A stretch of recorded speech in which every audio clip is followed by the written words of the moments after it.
Hi guys, for today's video ay gagawa ako ng lamayo or dried fish. Ito yung nabili kong isda, fresh na fresh oh. Isa-isahin natin guys, ilipat sa lagayan to make sure na maalis yung tubig. Stop this. Ito yung ingredients guys, vinegar, coconut vinegar. Masarap pag merong chili. Tapos soy sauce, magic sarap, tinoktok na garlic, then salt. Okay na guys, na mix na yung mga ingredients.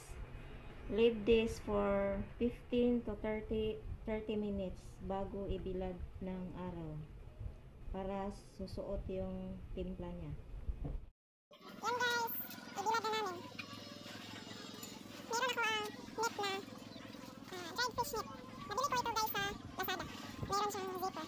Safe na safe para sa ibibilad na isda. Hindi tatapawaan ng langaw at saka hindi kakainin ng pusa. Pag meron ka nito.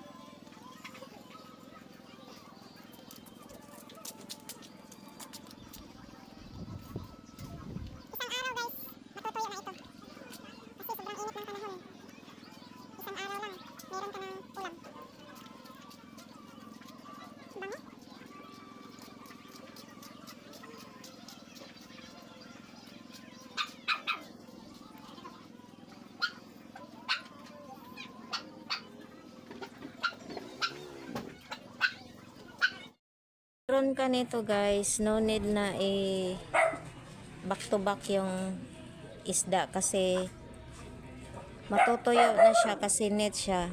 Labas pasok yung hangin at saka init.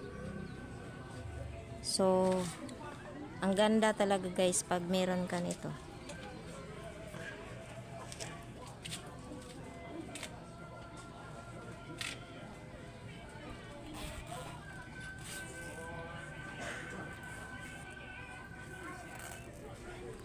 So, ayan guys, tapos na.